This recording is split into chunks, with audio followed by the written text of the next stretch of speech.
Good morning. We're here at Sheilam Nurseries on this beautiful, magnificent day. We're here to see all of these amazing succulents and cacti that they are well known for. The succulent aficionados around the world have recognized them as having some of the best specimen plants. So we're here to show you and to have a look around ourselves. They've only been established since, 1954, I believe, and the new family that's taken over has only been here since 1967. So we can tell how old some of these plants are starting to be. And these were originally planted as their collections that they then planted. So they've probably been holding them for years. The original owner was 70 years old when he established these. So some of his plants must have been well on their way through the ages before they were actually planted in. So who knows how old some of these actually are. And there's around 2,000 varieties that they have in and around their collection and in their nursery. So let's go in and have a look. And welcome to the Nature Company. If this is the kind of information you're interested in, please hit that subscribe button down below if you haven't already, and that notification bell to be notified of all our upcoming content so you don't miss out on a thing. So let's just start here with this amazing aloe. This is Aloe plicata. It comes with these most amazing fan-shaped appearance to the leaves. Instead of normally aloes will spiral around, this one just produces these fans with these short trunks. So it's like a miniature tree aloe of sorts, but really are spectacular. These blooms, although there's not hundreds of them on the plant, each bloom is actually quite large itself. These are just magnificent specimens. And of course, the Cactus. This is Cactus grusonii, and also known as the golden barrel cactus, or mother-in-law's chair. Is your mother-in-law this prickly? But these are actually from Mexico and are almost extinct in the wild because in their natural environment, I'm afraid, as with most human intervention, a large dam was formed and most of the area was drowned out. So there was not much natural wild habitat for these left. But here we can see there's lots of magnificent large specimens all over the show. And as we show you around, you'll see more and more of them. Also, we have lots of different Euphorbias everywhere. Whoopsie, there, yeah. This is some or other cactus I have no idea the name of. But a lot of the stuff here I'm actually not going to be too au fait with, but some of the stuff I know well. Like the Stemma Jutiae, and for a plant to get that large, let me go stand next to it, that must be old. We have little Aloe pellagrae, another Euphorbia, some Kalanchoes, and of course these large black aeoniums.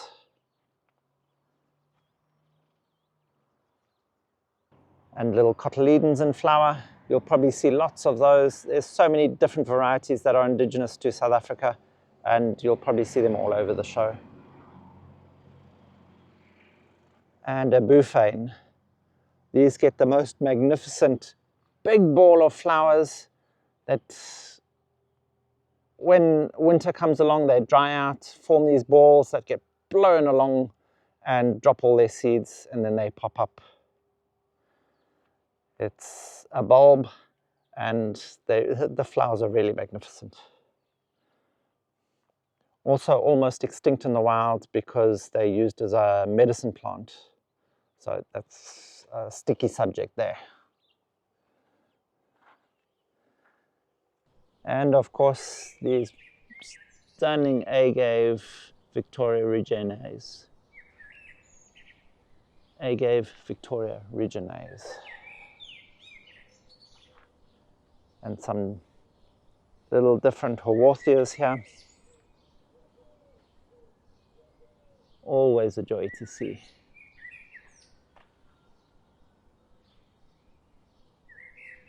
These are so wonderful because they'll grow in the sun and in the shade.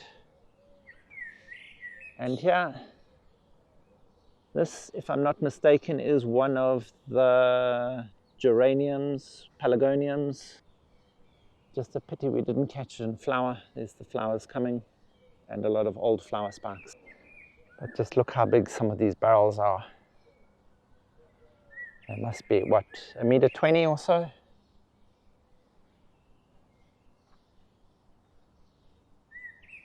Here we go, another one of those little pelargoniums. Always get confused between pelargoniums and geraniums, but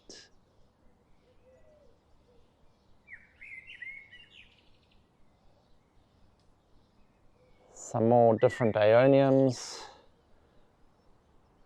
Another cyphostemma. But let's get back to this big one.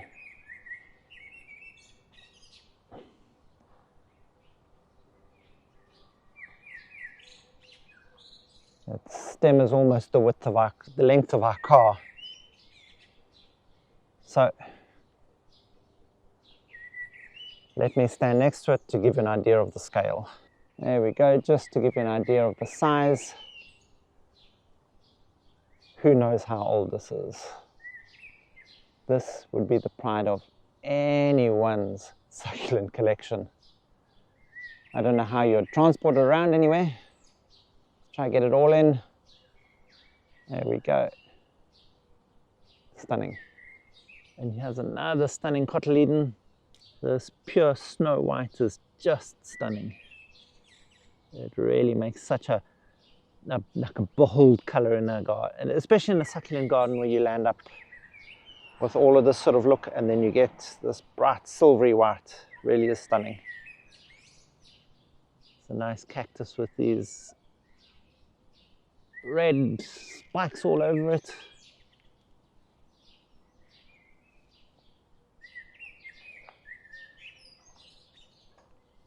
And then look here, these long curved spikes on this.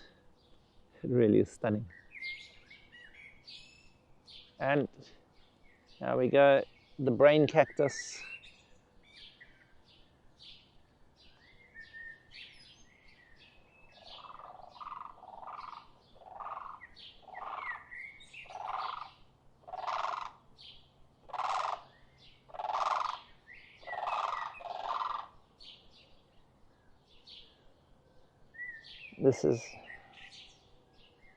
This is actually a malformation that takes place, causing this pleating and folding and expanding.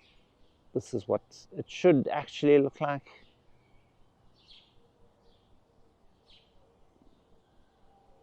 But I've forgotten what it's called when it does this. It's on the tip of my tongue. It begins with a C and it's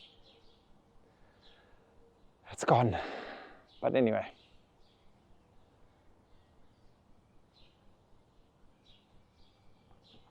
See all sorts of color variations. With your cotyledons, your cactus, which I know very little about. I just think they are stunning. Oh, we're going to have to go around and have a look at that one. And then some of these pelargoniums. Just those pop of colors with those little flowers.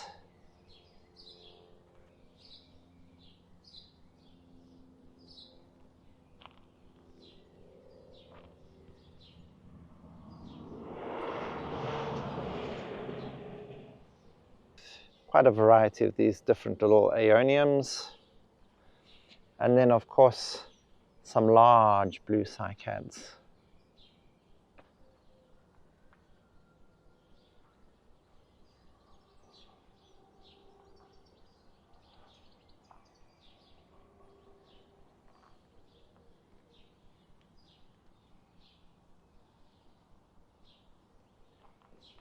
Oh, look at this.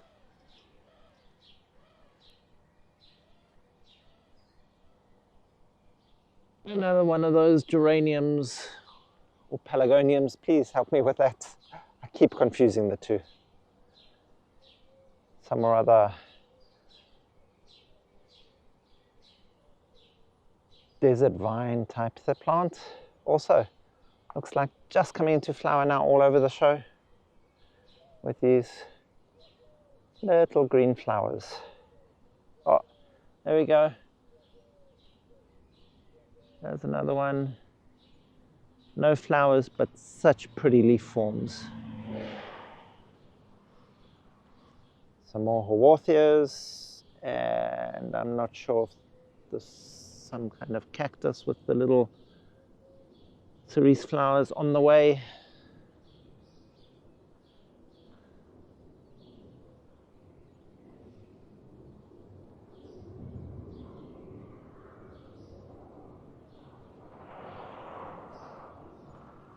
This is known as the Shrek's ear.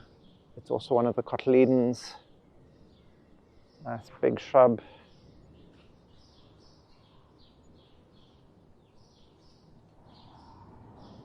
It's the donkey's ear, a cotyledon, but this almost seems to be like a kind of dwarf form with a really, really curled leaf. That's actually quite spectacular. More variations of those cotyledons.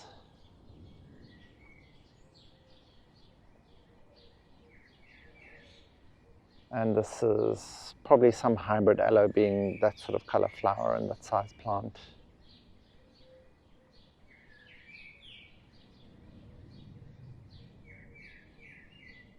I've forgotten, begins with a D. Just so, well, look at the size of this.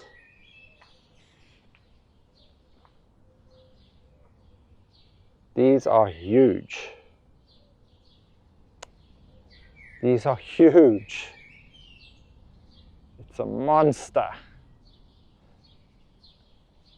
So stunning. This is what makes me think that this is some sort of euphorbia. Look at these little flowers. That's very much a euphorbia type flower. And then of course, this crassula that's creeping over the top of it.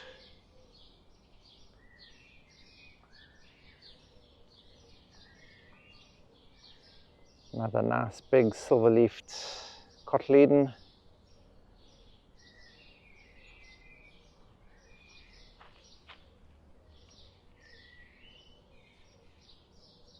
And more little euphorbias. I'm sure I saw a hoodia here somewhere, so let's go have a look, see if we can spot one of those. Some more aeoniums. And cotyledons again.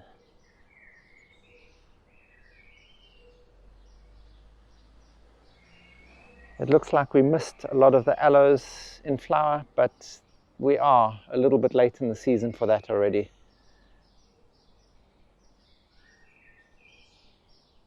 All these large, now we know why they're known for these large specimen plants. There we go, it's happening here also. Cristate, that's the word I was looking for. It happens when an insect or something bites into them and there's a mutation that happens in the genes itself, forming these cristate forms. So it could be a virus or something else that actually upsets the growing habit of it and produces these either flattened and strange looking form to the plant.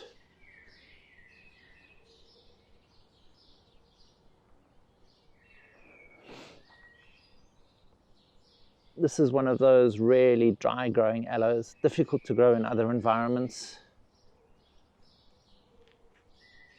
That just looks so cute. And look at this.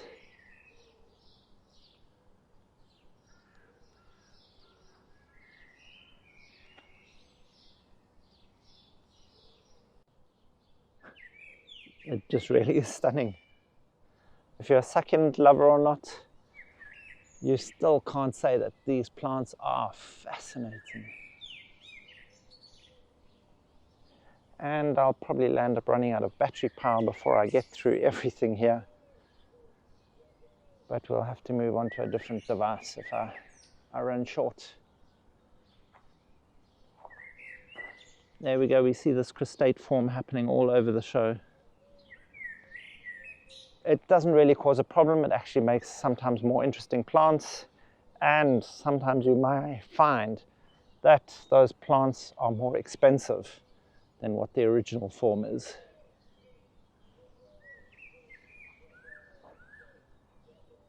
Another one of those geraniums. They love this dry weather that they have out here in the Western Cape. You see they're just growing out here with all these other succulents and cacti.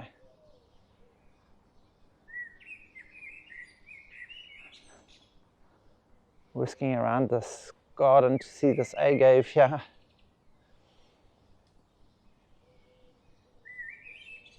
Agaves are other plants that really excite me. I love their textures.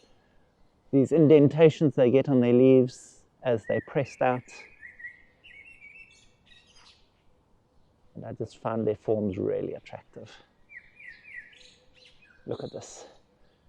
Such fine hairs, it looks like it's soft and cuddly, but I'm pretty sure you don't want to get your finger stuck into that.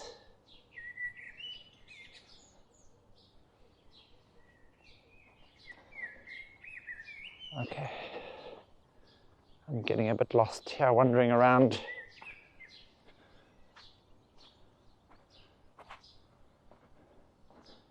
I'm not sure what happened here. Perhaps it's some sort of frost covering or something. There we go, these guys. This is what I wanted to show you. Either we've just missed the flowering or the flowering is just about to start. But look at that.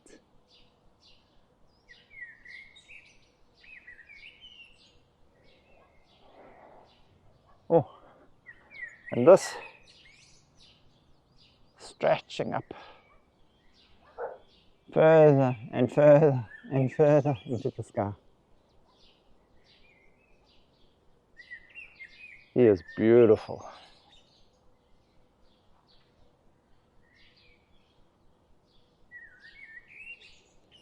Okay, and that's just the front garden. We haven't even gone into the actual nursery itself. You can see why they say they've got over 2,000 varieties of succulents, cacti, cycads, and other xerophytic plants.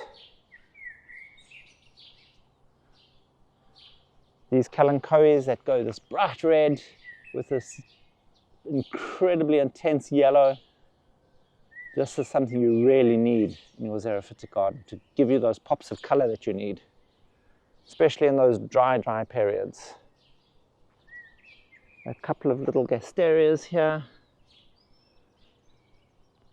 hidden in the slight shade of this huge big cactus.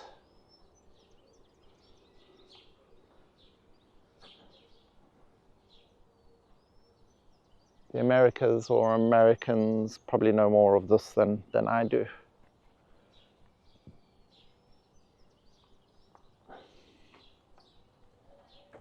There's another one of these cutest little geraniums. So hardy, so pretty and dainty. More forms of Haworthia. This looks like Haworthia rosea. And of course all the little Alopellagrays.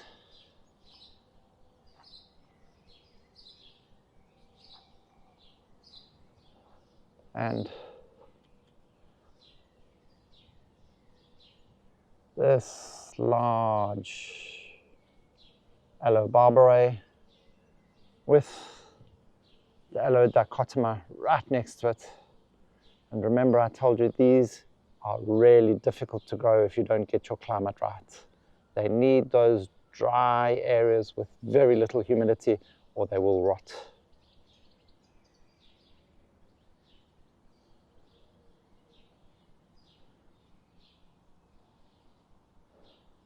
There's just a display of some of the plants available for sale. and then a display of some of the cycads. There's the blue cycad, cycad horridus.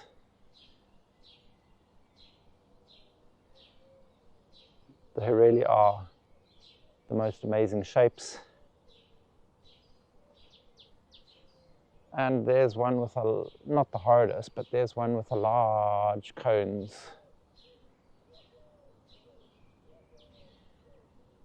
They really make quite a display.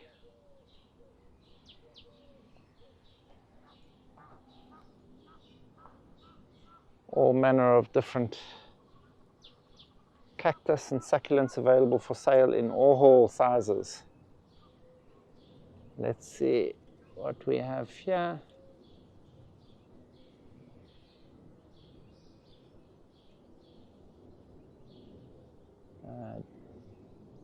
Don't see the name of it.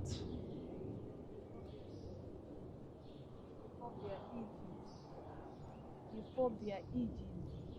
There we go, Euphorbia ingens with this amazing markings all the way down.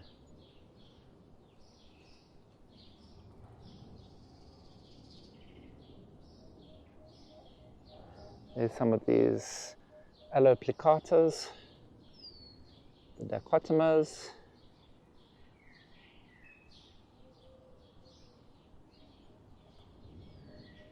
And this one is a bonsai. But while we've got this lovely lady here, we see she's seeding something here. What you... This is the... Oh, okay, and we're going to see those by the house there. Those Dirocaceas are those large elephant's feet, and we'll show you those amazing plants in a second. But here we are. She's just collected all the seeds and busy removing them from their pods. And she'll be planting those up to get all those amazing young seedlings that we all want to buy and have. And these desert balloons, also something you'd want in any garden, but again, if you're in a tropical environment, you'll never be able to get this to grow. Look how amazing these little flowers are. And then you get these big balloons. This is where the seeds are inside when they mature, dry up, and then you'll be able to get some seeds out of those. And these great big giant Alaudias, these are the Lima plants. They're from Madagascar. If I'm not mistaken, it's the west coast of Madagascar, where there's very little else for the lemur to eat, and they are able to jump from tree to tree with all these thorns and nibble at the leaves. I think that's probably one of the reasons that they had tried originally to protect themselves with all these thorns, but those little lemurs managed to not get spiked terribly much and eat away at these nice, luscious, fleshy leaves. And we can see what a broad selection of different cycads they have. These are encephalatus, all of those indigenous South African rare cycads that take incredibly long to grow. So these are centuries old. Actually, this looks like Cycas revoluta.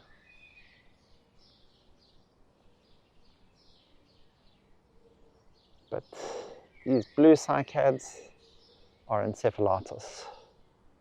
And to have ones that have grown that tall, their cadex is, oh, 1.5 meters or so tall. You know, that's old.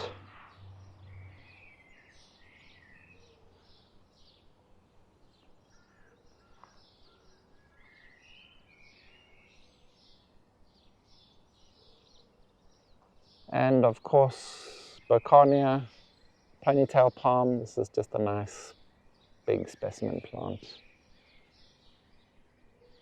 They're not rare, but they are beautiful.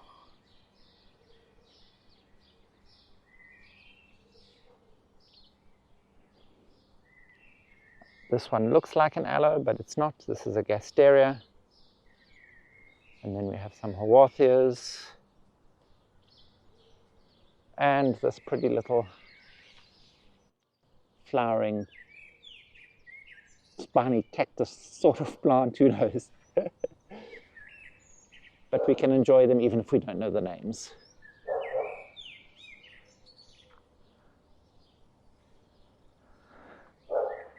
Okay, now just to give you an idea of what we're going to go through. There's just some of it. There's shade houses and all the parts around the other side of the house. Now, I could be wrong, but this looks like the old man of the Andes. This is Oreoserius. And you can see why they'd call it old man of the Andes. That old man's hair, and these fine filaments are probably used to keep the plant itself warm during those frosty or icy evenings. And then again, to protect it from that harsh glaring sun to help keep moisture in the plant itself. So nature's got this clever way of providing protection in two different ways. And of course, the little jelly bean sedum, looking stunning here. All those bright colors. Because of this hard climate that it grows in, it generally gives it those better colors.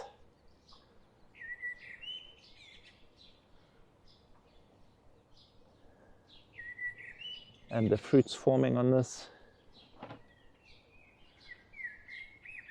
Not sure what little flowers those are from, but that white is quite pretty.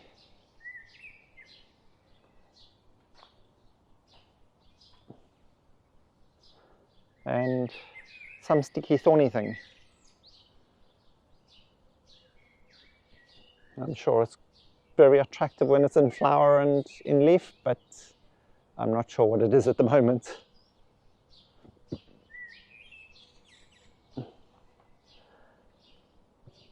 And these are those, what they call them, fire grasses or something.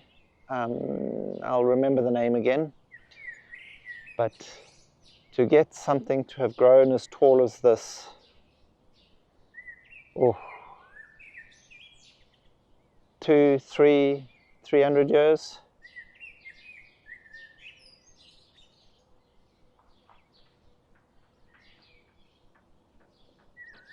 And you can just see these specimen plants of all these different cactus everywhere. Everywhere.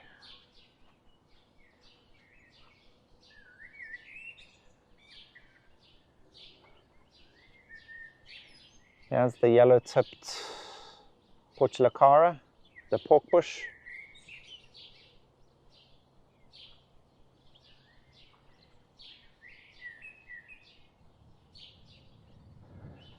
And also these silvery ones. This is Crassula perfoliata. There's two versions. You get a white version and a red version. This one looks like the little red version, although the flowers are done already, so you can't really tell.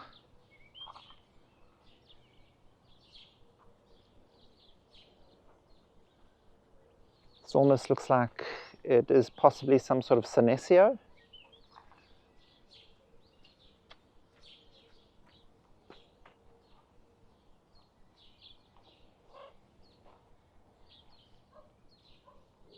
The little fruits popping up,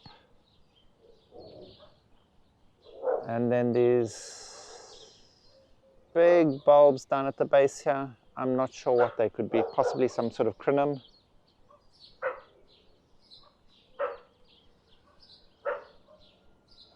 And aloe melancantha. I've tried so hard to grow these, but in my climate it's just a no go. I'm not sure whether it's just our humidity that kills them, because even if I keep them out of water or out of the rain, they just don't take. but they really are such beautiful plants.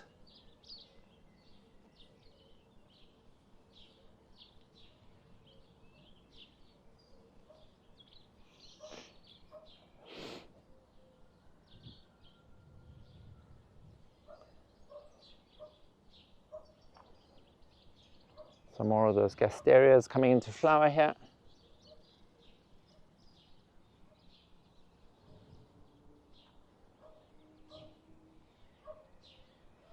Just look down these lines. It's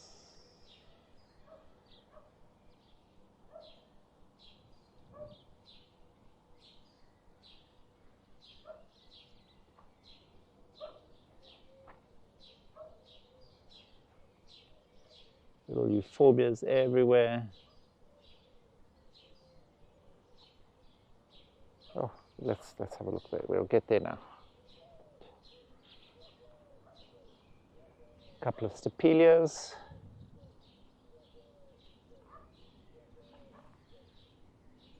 Looks like a pachypodium of some sort coming up here.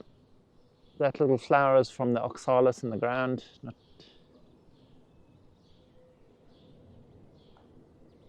A bulbonella.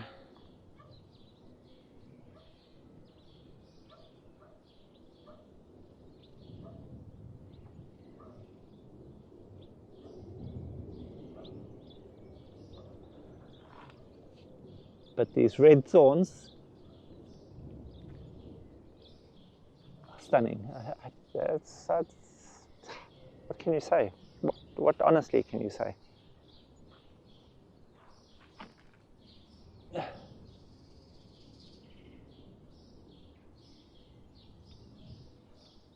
Maybe this is also some type of euphorbia. Not like what I thought just now looking at it as pachypodium. I think it's euphorbia.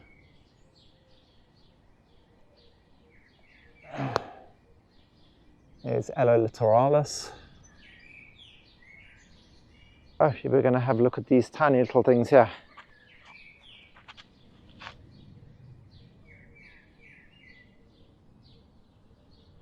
Also, a little Haworthia, I would presume, with those flowers, or something similar.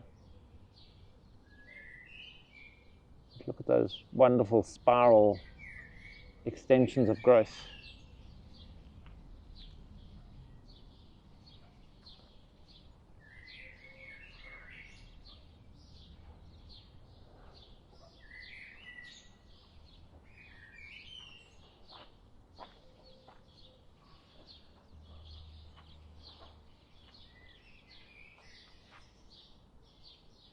And this huge silver euphorbia here. The color is actually quite stunning.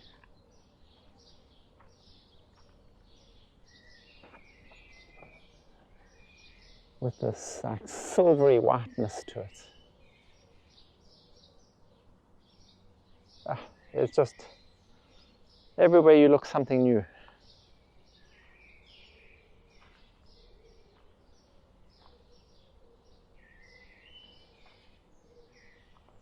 And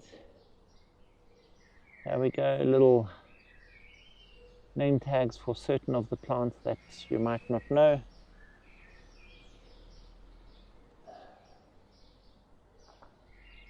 And there's going to be a lot of that happening through here that I'll just have absolutely no idea what they are.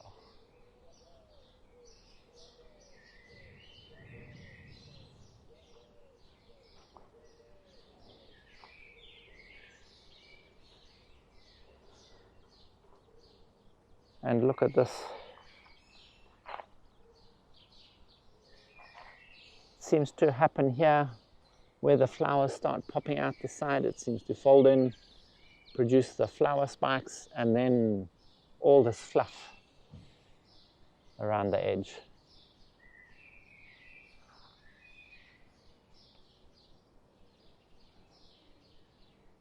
Which is actually quite amazing, because I know a lot of the other cactus tend to flower in and around the top like this. This tends to want to flower down along the stem. I'm sure someone out there knows what it is and can give me a heads up.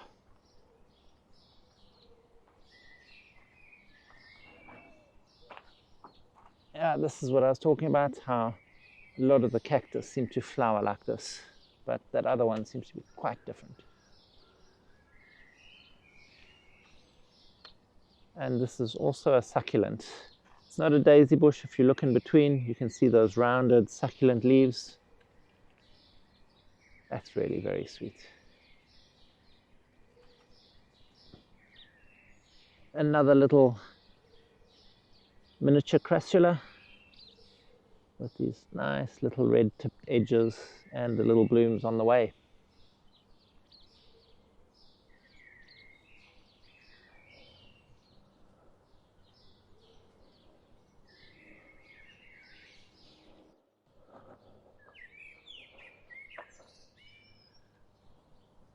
And then these little, what are they, heucheras?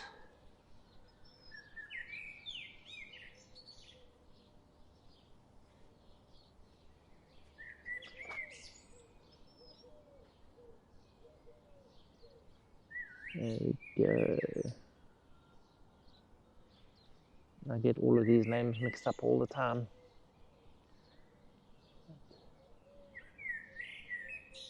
Don't get fooled by the beauty. You don't want to put your hand in there. Those thorns look vicious.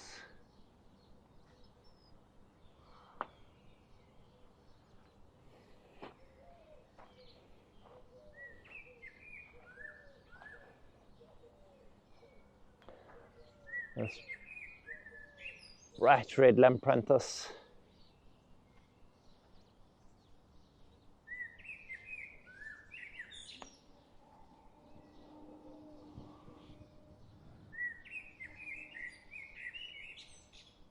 I'm not sure whether that's as far as the flower opens,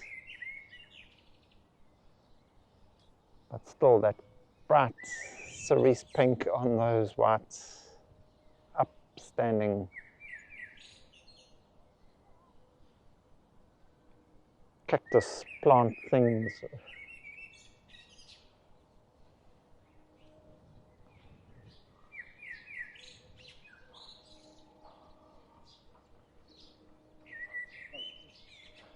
Yeah, stunning, bright red, hey.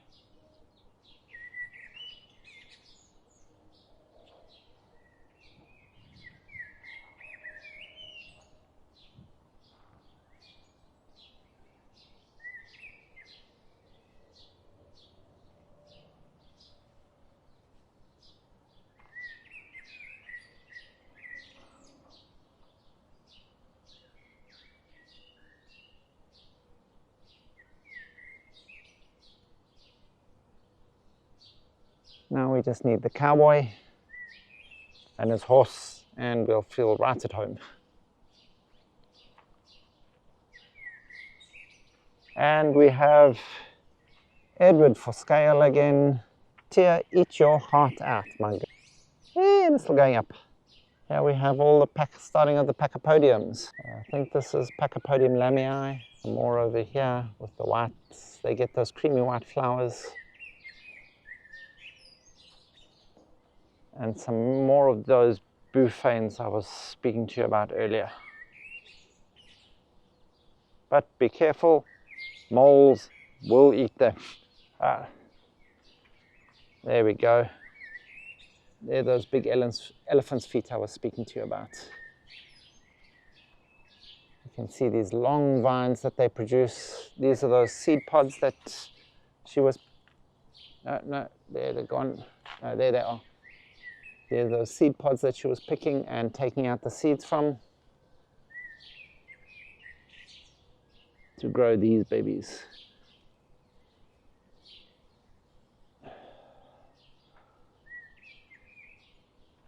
Looks like almost a tortoise shell appearance. So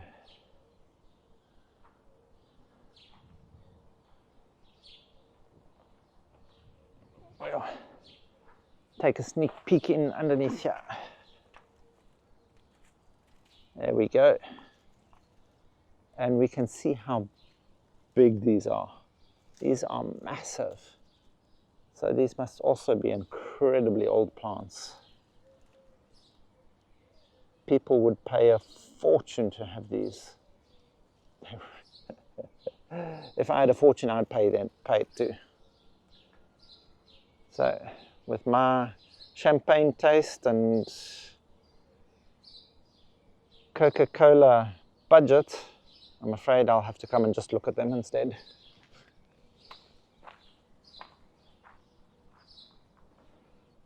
Okay, we have to swap cameras here again, sorry about that. And there's the sad truth about agaves. One flowering after 20 years of growth and the whole plant is dead. You've got to start again from all these little babies that it produces from down below. Often off the flower spikes. And then I'm afraid your big plant has turned into a small plant and you've got to start from the beginning again. Because how old would you say these Dicellarians were? Yeah, because I imagine they're around 300 or 400 years old already. They must be very old. So where they come from, where my mother-in-law or the old Mr. Malherbe got them, I have no idea. Yeah, because for them to grow that big must be... Yeah, because the smaller ones, we've grown from seed. And they are 30, 40, 40 years. Yeah. And we've planted them as already big plants, young plants. Yeah. And if I look at the ones that's up in that pot, it's been in that pot for about 10 years. So yeah, I think you're right, they must be that old. Yeah. And it's also males and females, so once in a while they push out a flower stalk together, and then we get some pollination. seed, but not very often. No, we haven't had them flowering at the same time for quite a while now. But we keep the seed in the fridge and they germinate quite easily. Yeah. You can in the freezer. Sorry, you can keep the seed. So here's more of those Direlactylons. See, I remember the name eventually. And again, I would say these are, what, 300 or 400 years old, possibly? For them to have grown this tall, way above me, they, what, 2.5 meters tall now? Very impressive. And here we have Agave geminifolia, also with the incredibly tall flower spikes. People will either call them Agave geminifolia or Yucca filifolia, but they're actually just the same plant. So that's these beautiful babies. Easy to grow, take incredibly long to grow, but not uncommon to be seen around because the seeds themselves actually do germinate quite easily. Okay, and this just looks like large propagation beds, obviously, so that they can pot them up and make them available for sale. Oh, there's a nice golden cotyledon over there, or crassula. There's a nice golden crassula ovata over there. That's actually a really nice color. I haven't seen that one before. It's quite stunning. And with these large propagation beds that they have here, filled with all of these amazing succulents, the last time that we came here, which was perhaps about 10 years ago now, while we were still running that nursery, and we came here to order some succulents for sale, and we were able to come around choosing the ones we wanted from the beds, because a lot of these cacti and succulents are easily transported bare root and then repotted in your area with no problem. So if you are ever able to come out here, you can choose your own plants, but you'll have to check first which ones are available and which ones aren't. And here, hidden in this little shady area, is this most exquisite, dainty little again, geranium, pelargonium. I know I should know the difference, but I keep forgetting. But look at these. That almost blackness with that bright yellow edge. It's just stunning. Getting these big, broad leaves. Okay, we're going to do a quick dash through these propagation beds and into the shade houses, where we're going to see some amazing plants.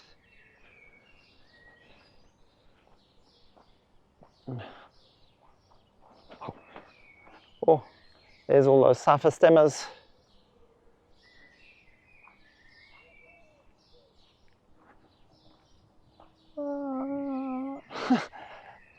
Making me want to pull out my wallet. Oh, look at him.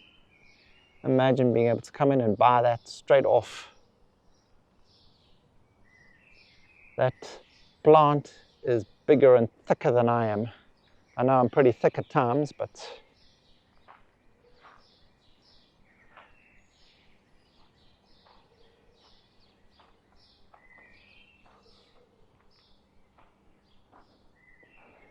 and as far as I know, this is a Euphorbia, a South African indigenous plant known as the prickliest plant in the world.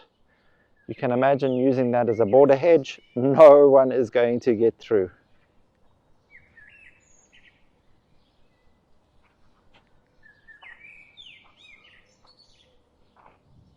Oh.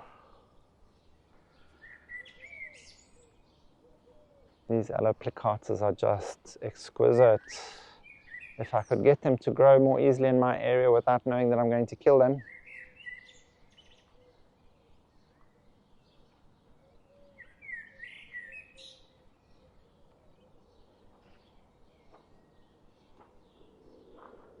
There's a pachypodium.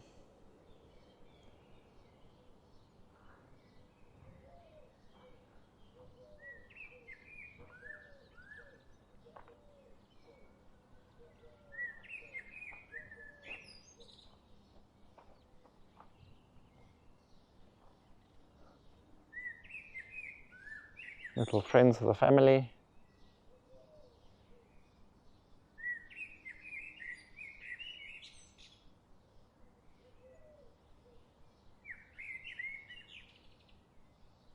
Whee! Okay, let's see if we can get into these shade houses. They're kept locked, they're not always available, they're not always open to everyone, but she said we can come and have a look. The staff will show us around. And if you want a big barrel cactus, you know where to come.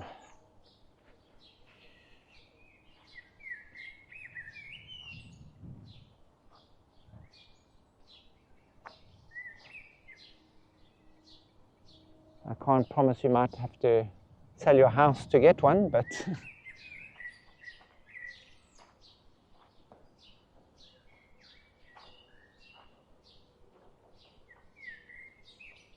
this looks like your succulents that are available for sale.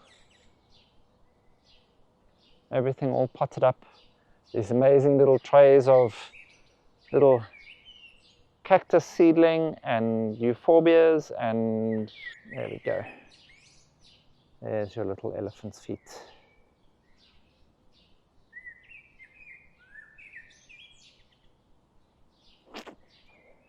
Just rows and rows and rows.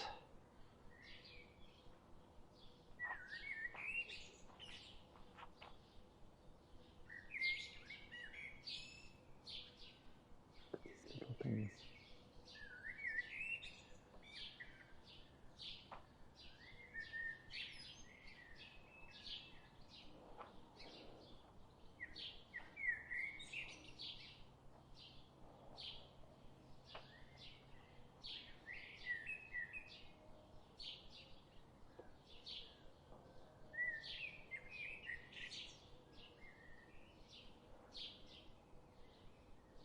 Little albucas, yellow flowering albuca. Let's see which one it is.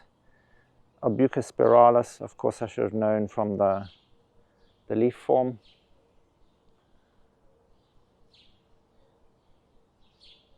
There's another version.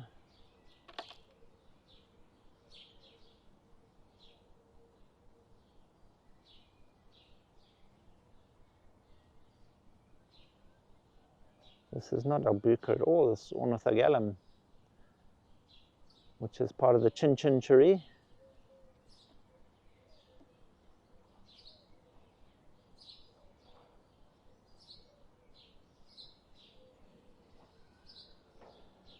And there we go, having battle trying to pick up the color on this. The camera is blurring it all. The color is so bright and colorful. See, pelargonium. So had to get it wrong at some point.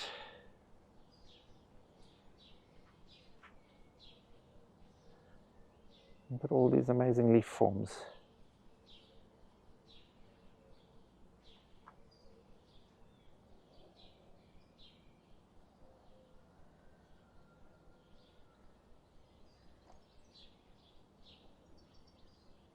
Never heard of it.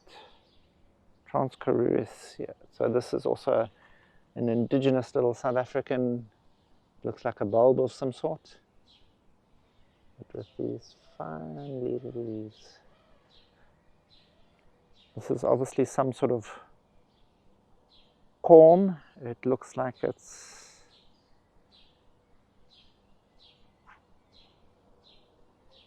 an ixia or something like that.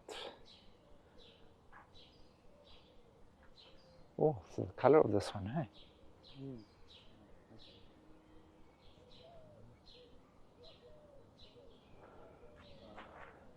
This is some sort of bright colored crassula, I presume.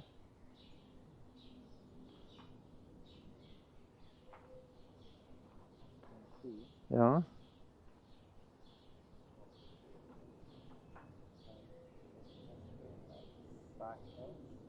Yeah. Okay.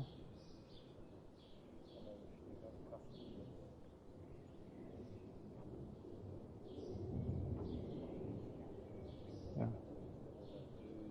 Yeah. Up. Yeah. Up. Yeah. And there's another crystate form, this time of the Aeonium. See, more crystate.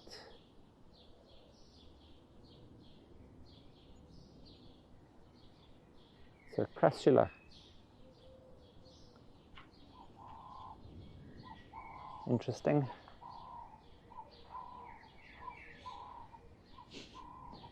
And are these just not the cutest little things you've ever seen?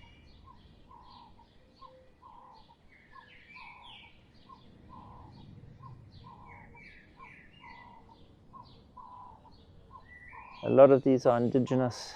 Oh, there's a little bear's paw. Also one of the crassulas. Oh no, it's not.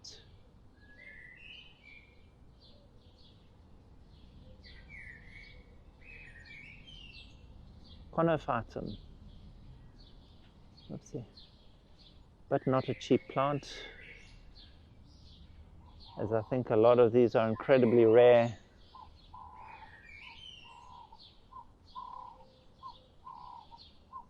That's a stunning Haworthia. Oh.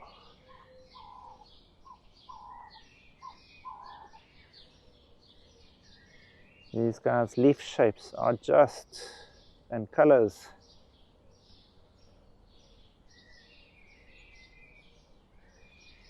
Just enough to make you cry.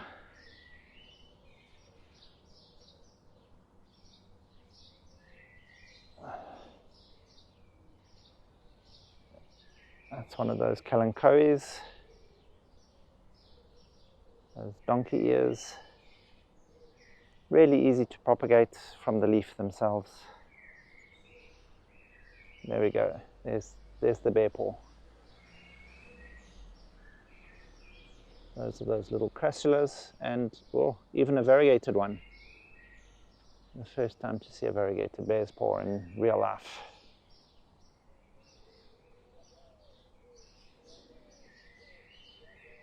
Flowering cacti. And we could just go on and on and on.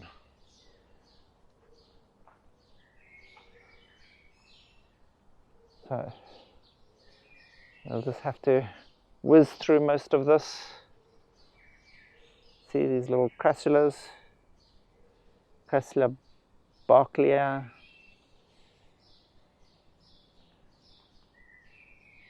Crassula columnaris,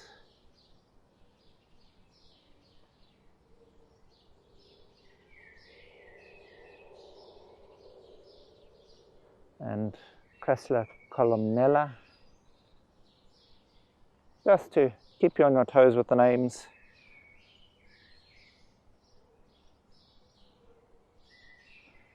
This is when you suddenly start to realize how big the Crassula family itself is. And a lot of these are indigenous to South Africa itself, and particularly from this area and that area that we just went and took you through to the daisies.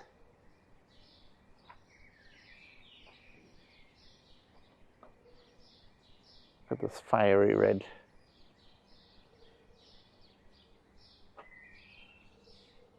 The number of variations of this Crassula ovalis,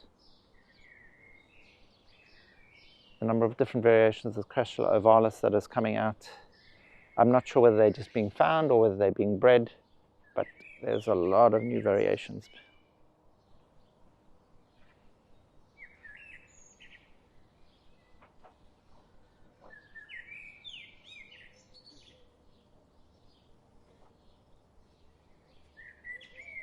Hey?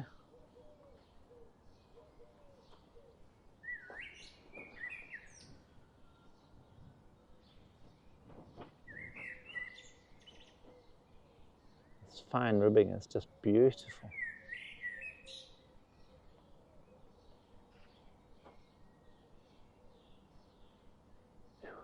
Crassula, Crassula, Crassula.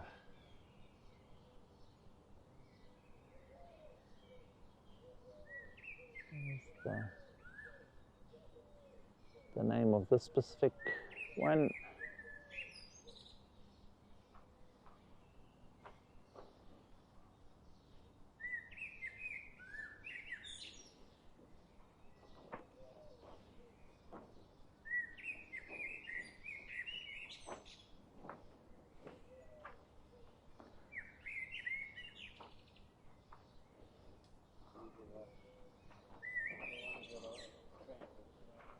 Are they?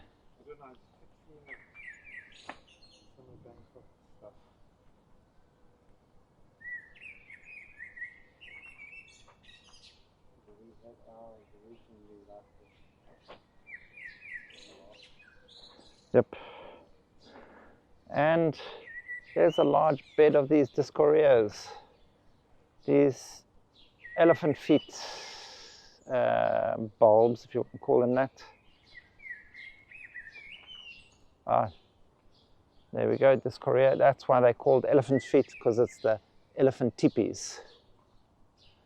But they really have this tortoise shell appearance to them,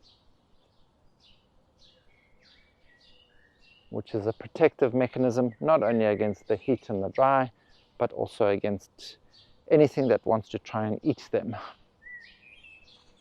Because they store all their water inside these bulbs, and there's lots of rodents and things that are also dying for water, so they need a protective shell around them so that they can't be eaten like that. So I guess it doesn't always work.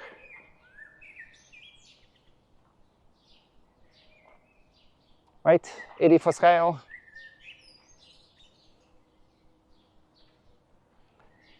And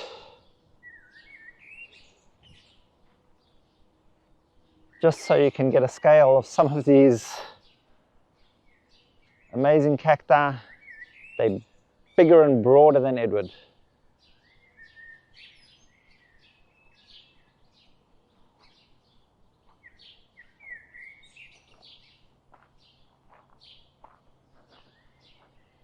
Okay, now that I've been yabbering at you for hours and hours and hours,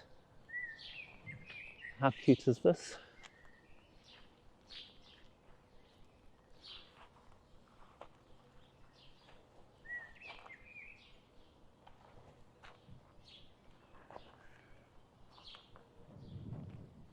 That is so cute.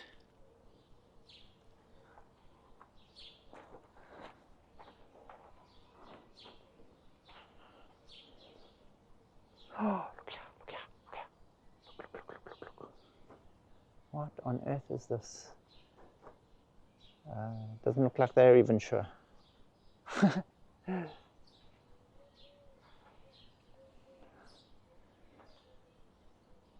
And 100 different forms of what is generally called brain cactus. As far as I know, it's all just cristate forms, but I could be wrong.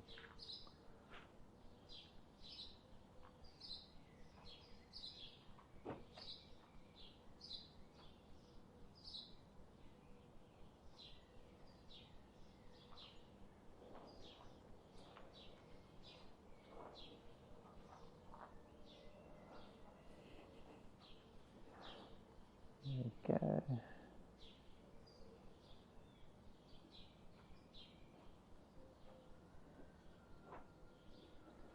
I don't know too much about these cacti, so I'll leave this to the experts, but they're really pretty, especially this like variegation in it.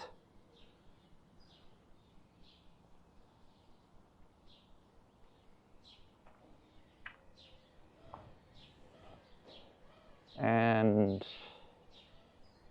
lots of different echeveриas. These are some of my favorites. These tiny little ones that just spread with this little beautiful sort of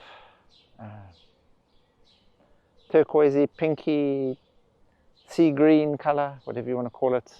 And they just spread like wildfire. These are so lovely, I love them.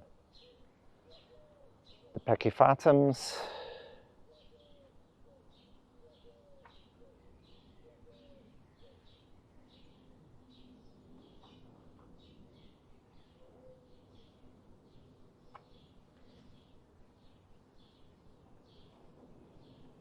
And a whole line of different Euphorbias.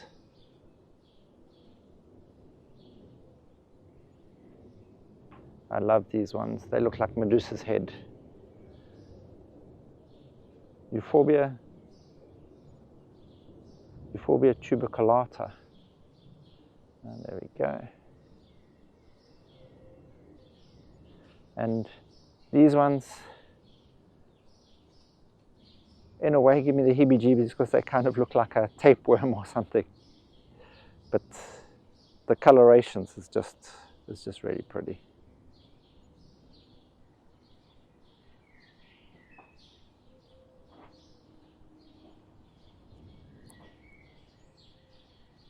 Euphorbia susannai.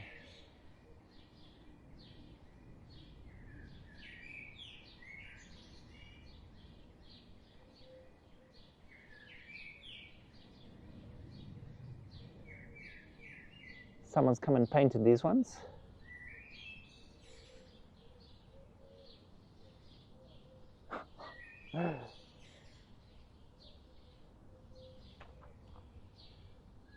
Want to see? Ah, these are so cute. This blue-grey green, I suppose.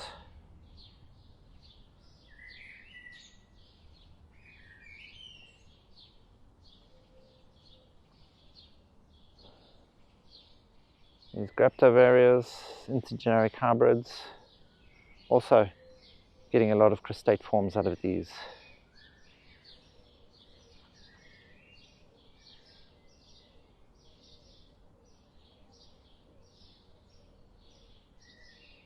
These deep vertical lines, and this grey colour is just stunning. Of course, so many of these are now in flower at the moment. It's like white, white, white in the middle. It's just really stunning. I've got to get the name of this one for myself. Euphorbia. Too many consonants in a row for me. And this little guy. I hope the camera is actually picking up the color of this properly.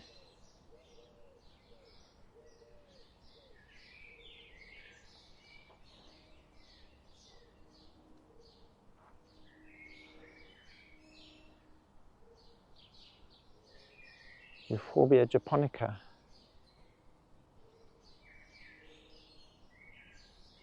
There's a very similar euphorbia to this from the Durban area, which is almost extinct in the wild, called Euphorbia brevifolia. And I'm not sure why they don't have some of those. Maybe they do, we just haven't got there yet. Here's those ones with those deep vertical indents to them. They're just really beautiful. Oh, that's stunning, huh?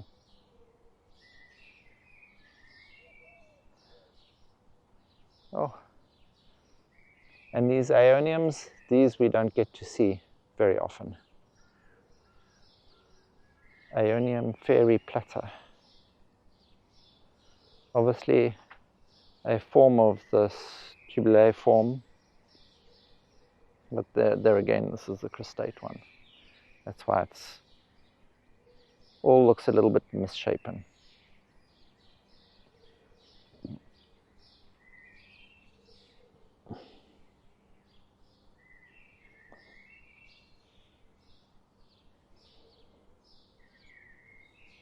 There's all the different variations with the red, black ends, the white,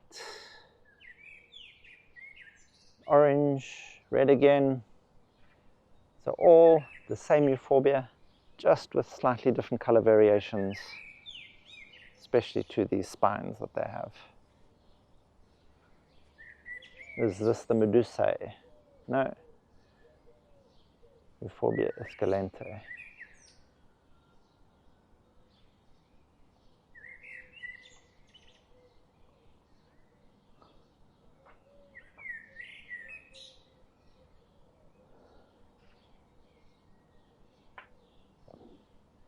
There we go. If you're looking for a miniature bonsai, I would suggest this is probably it.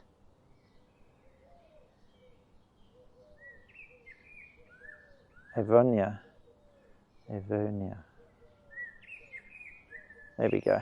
That's a bit easier to read.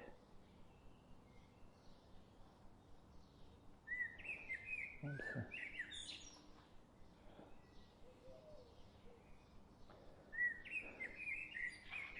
But as you can see, such a variation.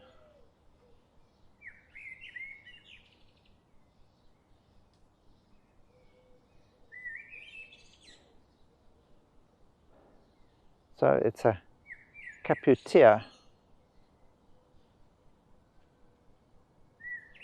but that whiteness will just make such a show in any garden.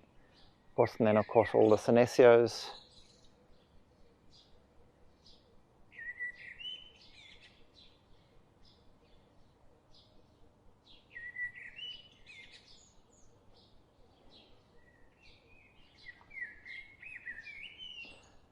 Of different sedums and kalanchoes. So nice golden color to it.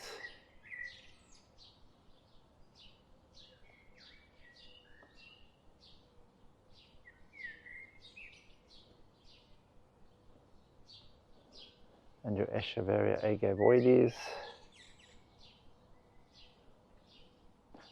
Incredibly slow growing for me. And I tended to skip across a lot of these cactus because I know very little about them. But we have a lot of video footage and we'll flash through those there for you too.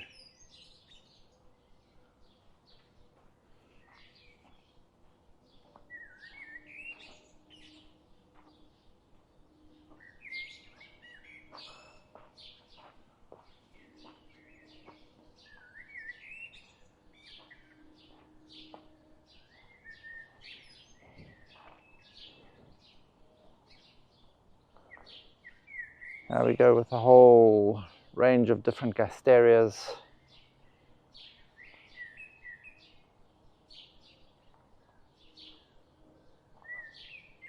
The gasterias are in the shade house because generally they like to get slightly more shaded conditions. And you get these magnificent flower displays out of them.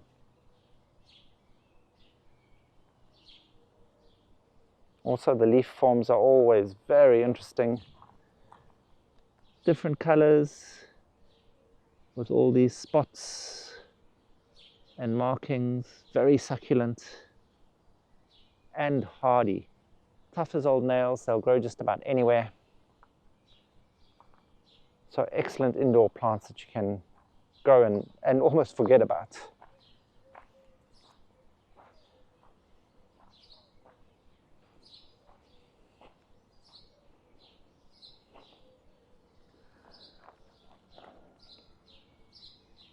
Some unusual plant, almost looks like fennel.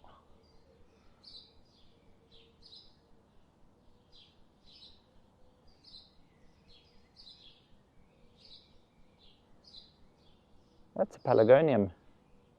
There we go. I wonder what flower this gets. That would be interesting to see.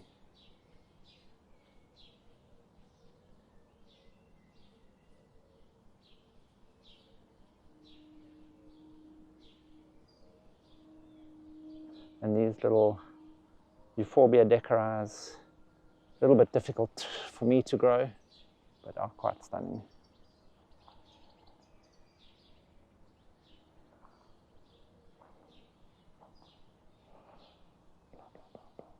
There we go, just pots and pots and pots of this Allodichotoma, the quiver tree, ready for sale for anyone who's brave enough to try.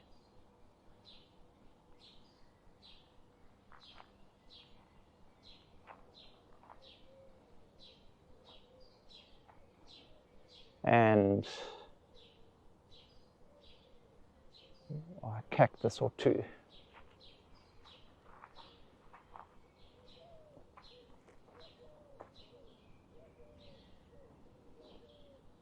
These Euphorbia obesas, it's not often you see ones that are in such perfect condition like this. A variety of shapes to choose from. Often in my climate I land up with this brown marking all the way to here. But just look at these. All carefully hand painted by someone, you can be sure.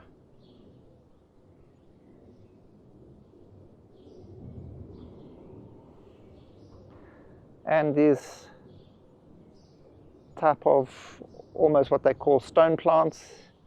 These are not the Lithops, these are something else. There we go. Paleopilos. Paleospilos. Paleospilos? Paleospilos.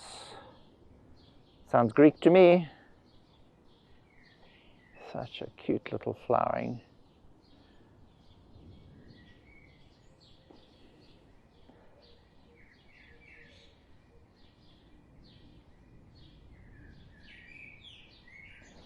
Pachypodium succulenteum. Such a pretty little flower. And there's just a beautiful little adenium. That's Adenium multiflorum. And look at this guy here. This is just exquisite. Not sure what he is. He's got a little red tag on him. But he is just amazing.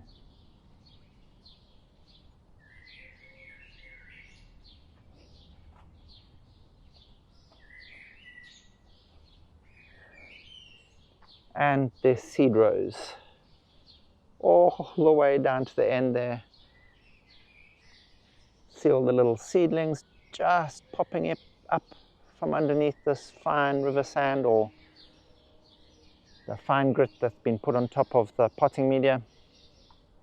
And then others just purely in grit itself, in those small little stones, left to their own devices, and look at what Mother Nature gives you.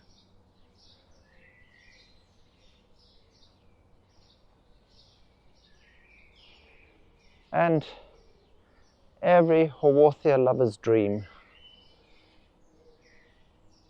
every imaginable type you could wish for.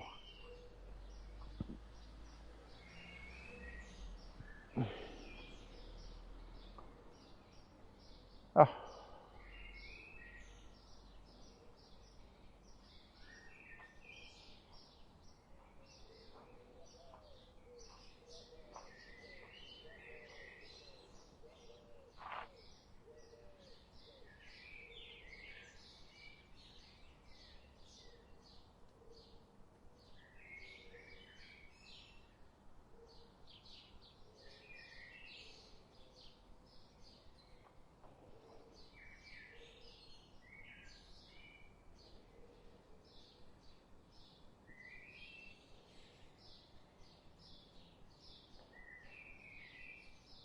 These color variations and marking variations are just exquisite.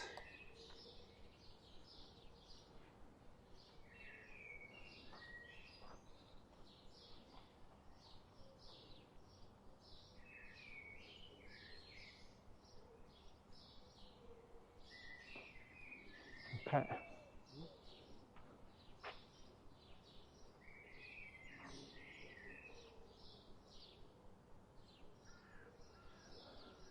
And there's special little numbers tucked away all over the show here. Look at this.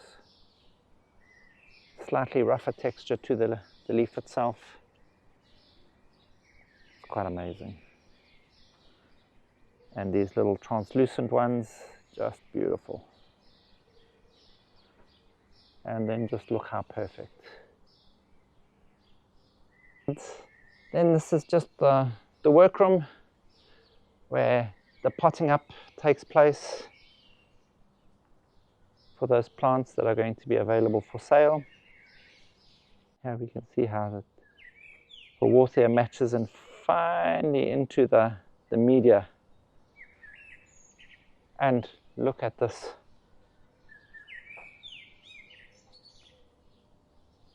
So much variegation in this. I presume the only reason that these pure white parts are still alive is because it's attached to the mother plant, where it can still get some. And just look at that. That is just exquisite. The darkness with still the translucence. And how many different variations there are. That's with a slightly rougher surface. This is with that fine, smooth, waxy surface.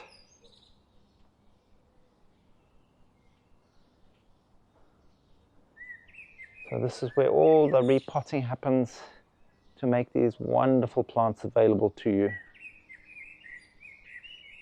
There's dividing, propagation,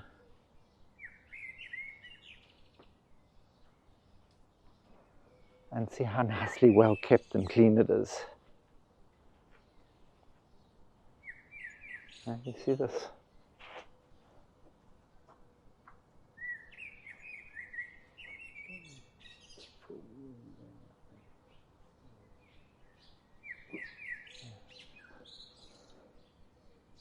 And the horse's teeth Strange name for it, but these Euphorbias, that's what they called, horse's teeth.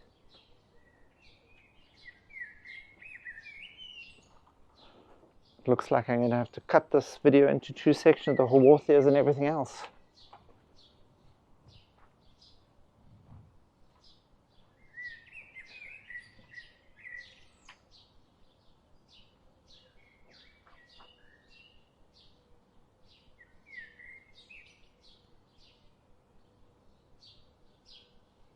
Feels like a much cooler room here. Just for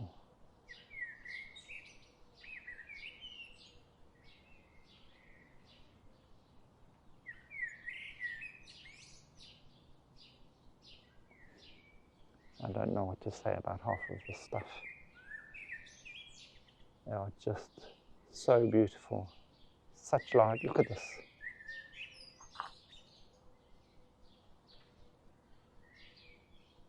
Such large, beautiful plants and such a variety of different ones.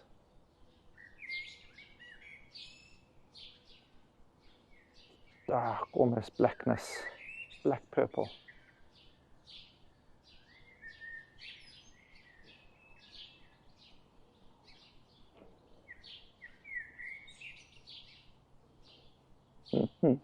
And then these tiny little ones.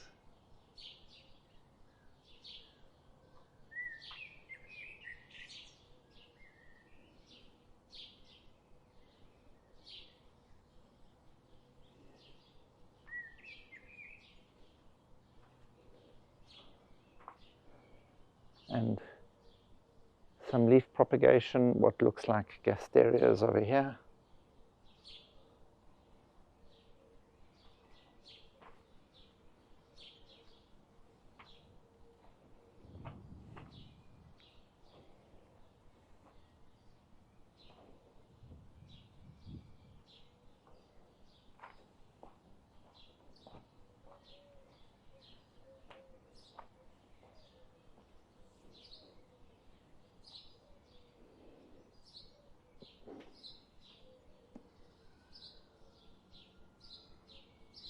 Look at all of these.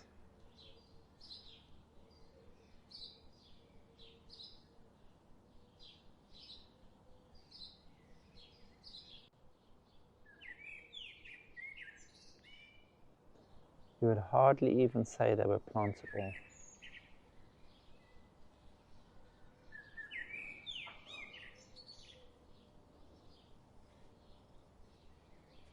They are just stunning.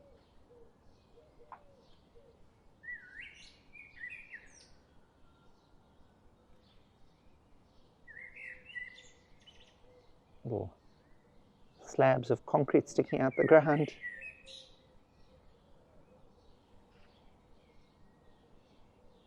Look.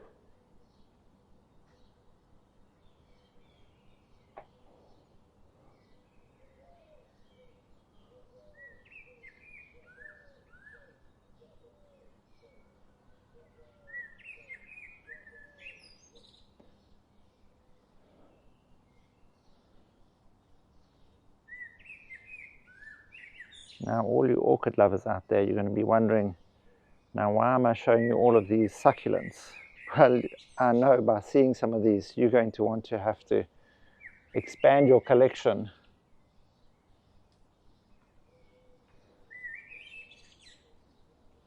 And here we have all those desired collectibles. All the lithops. They're not looking at their best at the moment because a lot of them have just finished their flowering. So they've extended up above the ground and opened up. But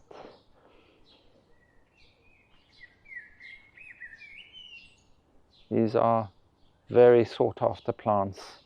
And the problem is most people can only get them to survive for perhaps a year. And then I'm afraid they tend to curl up their tails and die. It's just a very specific environment that they need.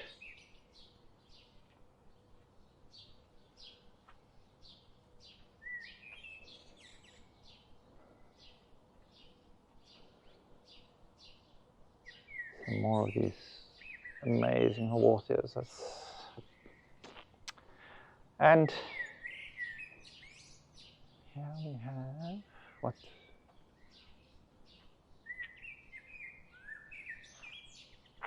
Can you see what the actual full name is?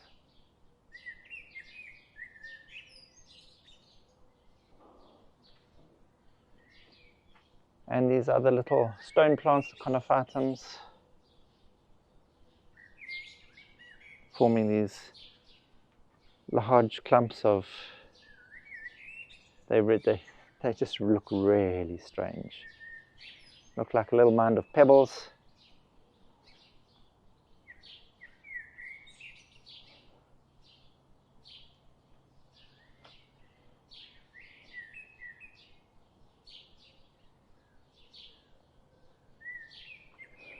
See, also just finished their flowering. Starting to divide up into new little plantlets at the top.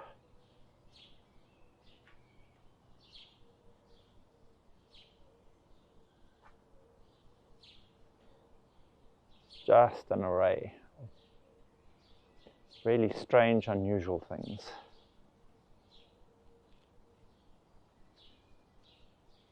They almost look like water lilies, tiny little water lilies, or mushrooms. There again, there's like translucence to them. I'm not sure what the function of that is, but perhaps it allows for light to get deeper into the plant so that more photosynthesis can take place. And see these little mushrooms.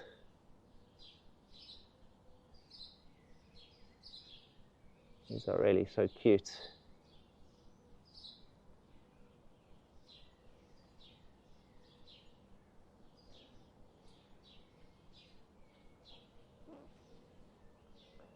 This is just stunning.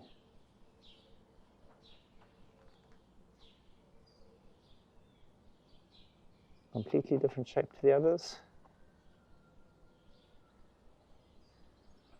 And there we go. Okay, after hours and hours of showing you all these magnificent plants, we've got to head back to the road so we can get home at some point this year. They do. And if you're missing a tooth, as Ed says, there's a few pulled teeth here for you. Choose your color, choose the size.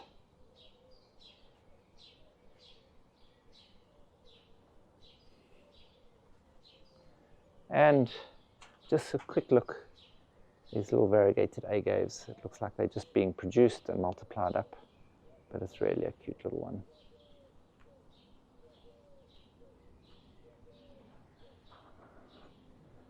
And so now, having finished off at the shade houses, we're going to do the cycad walk past all these great big giant encephalatus. Stopping at some more weird and wonderful strapped plants, obviously with a large bulb underneath.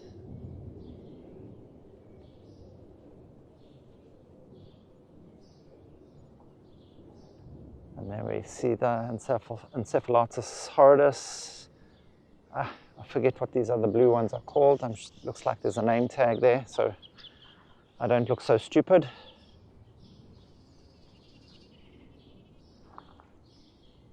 Encephalatus longifolius. I need glasses to read. Encephalatus longifolius. And this is an interesting one. It's very upright with these cones popping out at the bottom. I presume they remove the leaves so the cones can be pollinated. I could be wrong.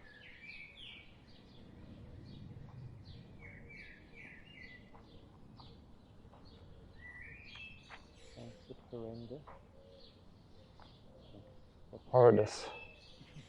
Encephalatus horridus. These are probably my favorite of the blue cycads.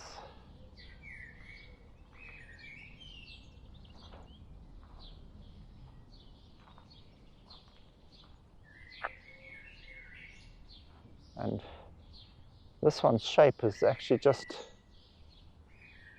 really quite beautiful.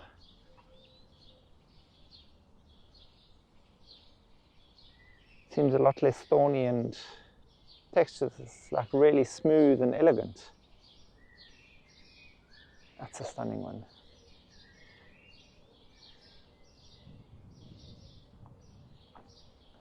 And we see the large cones there again. So we can imagine that a lot of fertilization is taking place here and seeding of them.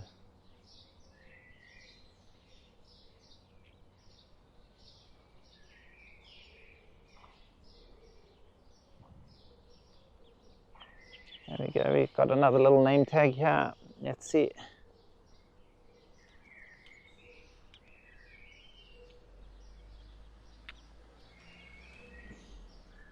Same one again, longifolius.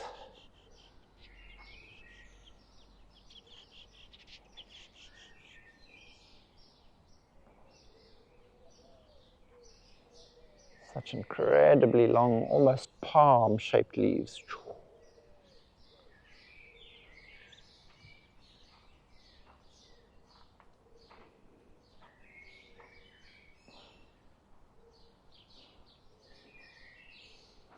These very ragged textured leaves with a bright, bright orange cone in the center.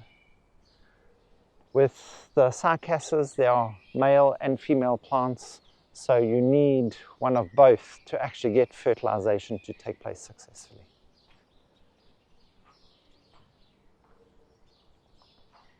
And we head back to the main house, through the collection garden again. And I hope you've enjoyed this trip around this amazing nursery as much as I've had checking out these incredible plants. Also, if you're interested in any of these plants, feel free to contact her. There are exports available, but the cycads could be problematic. So most of the succulent plants will be available for export. All CITES certification and that can be provided, but all at your own cost. So please check out the information down below if you're interested in ordering any of these plants. And thank you for watching. If you found any of this information interesting or helpful, please hit that like button, hit that subscribe button down below, and hit that notification bell, bing bong, to be notified of all our upcoming content so you don't miss out on a thing. Help us grow as we help your plants grow.